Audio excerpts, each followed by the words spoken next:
अस्सलाम वालेकुम रहमतुल्लाहि व बरकातुहू। सऊदी अरबिया ने भी इस बात को तस्लीम कर लिया है कि इसराइल ही उसका सबसे बड़ा दुश्मन है। मिडिल ईस्ट में, मशरिक़ वस्ता में अगर सऊदी अरबिया के लिए कोई सबसे बड़ा चैलेंज है, कोई सबसे बड़ा ख़तरा है तो वो इसराइल है। और इसराइल भी सऊदी अरबिया के ख़िलाफ़ साजिशें रच रहा है, सऊदी अरबिया को कमज़ोर करने की कोशिश कर रहा है। पहली मरतबा सऊदी अरबिया के किसी ज़िम्मेदार शख्स ने बाज़ाब्ता इस बात का एतराफ़ किया है, और जिन्होंने इस बात का एतराफ़ किया है, पूरी मीडिया में ख़बर चल रही है, वो कोई आम शहरी नहीं या सऊदी अरब का कोई आम कॉलमनिस्ट या पॉलिटिशियन नहीं, बल्कि वो शहज़ादा तुर्की अल फैसल हैं, जो सऊदी अरब की नेशनल इंटेलिजेंस के सरबराह रह चुके हैं। अमेरिका में सऊदी अरब की एम्बेसडर रह चुके हैं, शाह फैसल के वो बेटे हैं। उन्होंने पहली मरतबा इस बात का बाज़ाब्ता एतराफ़ किया है कि मिडिल ईस्ट में, मशरिक़ वस्ता में सऊदी अरब का सबसे बड़ा दुश्मन इसराइल है। ईरान सऊदी अरब का असल दुश्मन नहीं है, या सीरिया दुश्मन नहीं है, इराक़ या कोई और देश उसका दुश्मन नहीं, बल्कि इसराइल ही उसका असल दुश्मन है। भले ही अमेरिका या इज़राइल या दुनिया भर की मीडिया का प्रोपेगेंडा ये होता है कि ईरान को सऊदी अरबिया का सबसे बड़ा दुश्मन बनाकर पेश किया जाता है, और ये तासुर देने की कोशिश की जाती है कि इसराइल सऊदी अरबिया का खैरख्वाह है, वो उसके साथ अपने ताल्लुकात को बढ़ाना चाहता है। लेकिन इंटेलिजेंस के सरबराह ने अपनी बाज़ाब्ता स्पीच में, अपने इंटरव्यू में उन्होंने इस बात का एतराफ़ किया है। दुबई में सऊदी अरबिया या कह लीजिए अरब ममालिक और अफ्रीका का सरबराही इजलास चल रहा था मिल्कन इंस्टीट्यूट के अंदर, और वहाँ एक इंटरव्यू के दौरान शहज़ादा तुर्की अल फैसल ने एक सवाल के जवाब में इस बात का एतराफ़ किया। उनसे सवाल पूछा गया कि सऊदी अरबिया के लिए मिडिल ईस्ट में सबसे बड़ा ख़तरा और चैलेंज कौन है, सऊदी अरबिया का दुश्मन कौन है, और सीधा सीधा जवाब था कि इसराइल सबसे बड़ा दुश्मन है। ये भी पूछा गया कि क्या ईरान से ख़तरा नहीं है, और सऊदी अरबिया का जवाब था कि यकीनन ईरान हमारे लिए डेंजरस नहीं है, ईरान हमारे लिए ख़तरा नहीं है, बल्कि इसराइल ख़तरा है, क्योंकि ईरान और सऊदी अरबिया में कुछ चीज़ें मिलती जुलती है। उसके अलावा ईरान की जो प्रोक्सी थी आसपास में, वो बेहद कमज़ोर हो चुकी है, लेकिन इसराइल लगातार मजबूत होता जा रहा है। इसराइल रोज़ाना की बुनियाद पर सीरिया पर हमले कर रहा है, बमबारी कर रहा है। इसराइल लेबनान पर भी रोज़ाना हमले कर रहा है, यमन तक पर इसराइल हमले कर रहा है। उसके अलावा सीज़ फायर हो जाने के बावजूद भी गज़ा पट्टी पर इसराइल का हमला जारी है।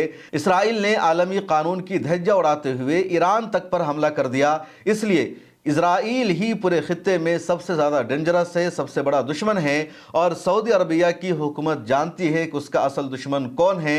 इसलिए हम इसराइल को नॉर्मल या हल्का लेकर नहीं चल रहे हैं। ये इतराफ़ जो शहज़ादा तुर्की अल फैसल का है बहुत ज़्यादा अहम है, क्योंकि देखा यह गया, माना यह गया, या वेस्टर्न मीडिया ने हमेशा यही नैरेटिव चलाया कि सऊदी अरबिया का असल दुश्मन ईरान है। ईरान और सऊदी अरबिया को हमेशा आपस में लड़ाने की कोशिश की गई, और इन दोनों को आपस में लड़वाया गया, और उधर इजराइल मजबूत होता गया। और अब सऊदी अरबिया को इस बात का अच्छी तरह एहसास हो गया है कि उसका असल दुश्मन इसराइल है। इसराइल को अमेरिका ने खित्ते में इसलिए रखा है ताकि वो मिडिल ईस्ट के तमाम मुस्लिम ममालिक पर नज़र रखे, उस पर कंट्रोल करे, उस पर नज़र रखे, मुस्लिम ममालिक को पावरफुल ना होने दे। अब सऊदी अरबिया ने जब इस बात का एहसास कर लिया है, तो यकीनी तौर पर सऊदी अरबिया ये भी कोशिश करेगा कि कैसे उसे इसराइल पर काबू पाना है। और यही वजह है कि सऊदी अरबिया भले ही हथियारों के ज़रिए न सही, अस्करी मैदान में न सही, लेकिन सफारती मैदान में, बातचीत के ज़रिए, माशी मैदान में हर मुमकिन फ़लस्तीनियों को सपोर्ट कर रहा है, गज़ा पट्टी को सपोर्ट कर रहा है। सऊदी अरबिया पहले दिन से जिद्दोजहद कर रहा है कि पहले फ़लस्तीन को एक आज़ाद स्टेट का दर्जा मिले, ताकि फ़लस्तीनियों को उनका वतन मिल सके, फ़लस्तीनियों को आज़ादी मिल सके, और फिर इसराइल के जुल्म व बर्बरियत को, उसकी दहशतगर्दी को कम किया जा सके। और दुनिया भर की मीडिया, खुद इंडियन मीडिया भी नैरेटिव देने की कोशिश करती है कि सऊदी अरब या अरब ममालिक फ़लस्तीनियों के साथ खड़े नहीं हैं। अभी कल की बात है, इंडिया के दौरे पर थे रूस के सदर व्लादिमीर पुतिन, और इंडिया टुडे ग्रुप ने व्लादिमीर पुतिन का इंटरव्यू किया। इंटरव्यू में मौजूद थी अंजना ओम कश्यप और मोहन गीता, इंडिया टुडे की जर्नलिस्ट।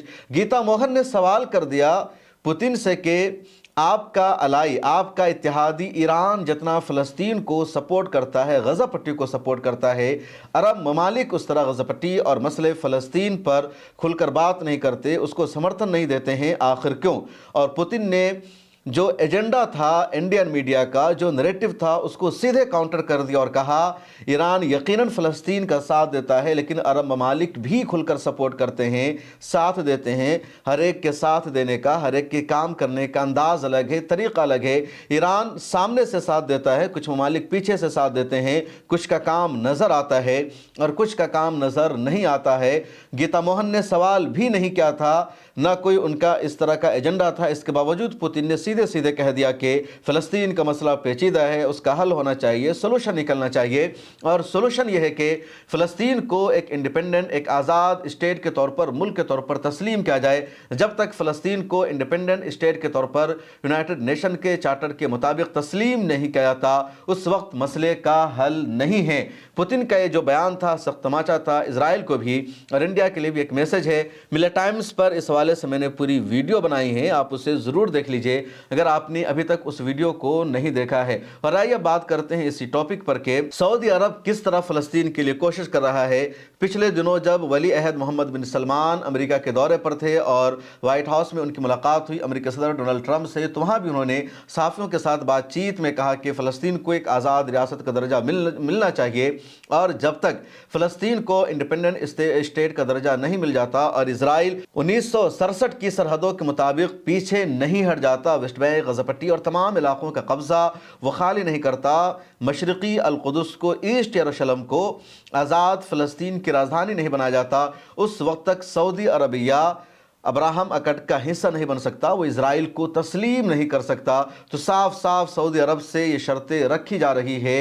लेकिन ट्रंप की मजबूरी यह है, अमेरिका की मजबूरी यह है कि यहूदी लॉबी के बीच में ये लोग घिरे हुए हैं, उससे बाहर नहीं निकल पा रहे हैं। तो सिर्फ एक देश नहीं सपोर्ट कर रहा है बल्कि तमाम अरब ममालिक सपोर्ट कर रहे हैं। हाँ, ज़रूर है कि कुछ अरब ममालिक नहीं सपोर्ट कर रहे हैं, वो गद्दारी कर रहे हैं, कुछ का काम नज़र आ रहा है, कुछ का काम नज़र नहीं आ रहा है। लेकिन सऊदी अरबिया को भी अच्छी तरह इस बात का अंदाज़ा है, उसकी इंटेलिजेंस का। जब साबिक़ सरबरा ये मान रहा है कि इसराइल ही उसके वजूद के लिए ख़तरा है, तो अब सऊदी अरब को इसे सीरियस लेना चाहिए। और मेरे कहने से बात नहीं होगी बल्कि सऊदी अरब के पास अच्छे अच्छे ज़िम्मेदारान हैं, अच्छे अच्छे सरबराह हैं, अच्छे अच्छे सलाहकार हैं। यकीनन उनकी पूरी तैयारी होगी कि कैसे इसराइल से निमटना है, कैसे दूसरे देशों से निमटना है। और यही वजह है कि MBS के वली अहद बनने के बाद लगातार सऊदी अरबिया और ईरान को आपस में लड़ाने की कोशिश की गई, लेकिन वली अहद इस जाल में नहीं फंसे। ईरान और सऊदी अरबिया के ख़िलाफ़ जो जंग चल रही थी उस जंग में कमी आई। MBS ने यमन पर हमला करना बंद कर दिया, दूसरे इलाकों पर हमला बंद कर दिया और उन्होंने यही फैसला किया कि हमें आपस में नहीं लड़ना है बल्कि आपस में मुत्तहिद होना है। उसके बाद बरसों बाद सऊदी अरबिया के फॉरेन मिनिस्टर ने ईरान का दौरा किया, ईरान के फॉरेन मिनिस्टर ने सऊदी अरबिया का दौरा किया, दोनों तरफ के सरबराहों के दरमियान बातचीत का सिलसिला शुरू हो गया। तो ये एक तरह से पॉजिटिव पहल है मुस्लिम देशों के दरमियान। और जो लड़ाने की कोशिश की जा रही थी सऊदी अरबिया और ईरान को, उस कोशिश में दुश्मन को कामयाबी नहीं मिल सकी। और अब सऊदी अरबिया ने भी जान लिया है कि इजराइल ही उसका असल दुश्मन है। और जैसे ही इंटेलिजेंस के साबिक सरबराह शहजादा तुर्की अल फैसल का बयान सामने आता है, इजराइल की मीडिया में इस पर हंगामा बरपा हो गया। इजराइल की मीडिया में इस खबर को बहुत ज़्यादा बढ़ा चढ़ाकर पेश किया जा रहा है कि जो इजराइल का हिडन एजेंडा था, इजराइल को लग रहा था कि सऊदी अरबिया को इस बात का एहसास नहीं है। सऊदी अरबिया को इस बात का एहसास अच्छी तरह हो चुका है। कई मरतबा मिलर टाइम्स पर मैंने यह भी बताया कि ग्रेटर इजराइल का जो मनसूबा है, तो ग्रेटर इजराइल में मिडिल ईस्ट के जो ममालिक आते हैं उसमें सऊदी अरब का भी कुछ इलाका शामिल है। ग्रेटर इजराइल में मौजूदा फ़लस्तीन के अलावा लबनान शामिल है, सीरिया का इलाका शामिल है, उसके अलावा उर्दून का इलाका शामिल है, सऊदी अरबिया का भी कुछ इलाका शामिल है, इराक़ तक का इलाका शामिल है और ये तुर्की की सरहद तक पहुंच जाता है। ये पूरा ग्रेटर इजराइल का एजेंडा और नक्शा है यहूदियों का और बार बार कभी न कभी वो इसका तस्करा करते रहते हैं। इसलिए अगर सऊदी अरब को आज इसका एहसास हो गया है तो सऊदी अरब को फ़लस्तीनियों का खुलकर सपोर्ट भी करना चाहिए। इस वीडियो में इतना ही। पब्लिक फेस को सब्सक्राइब कर लीजिए। मुझे दीजिए इजाज़त, फिर मुलाकात होगी।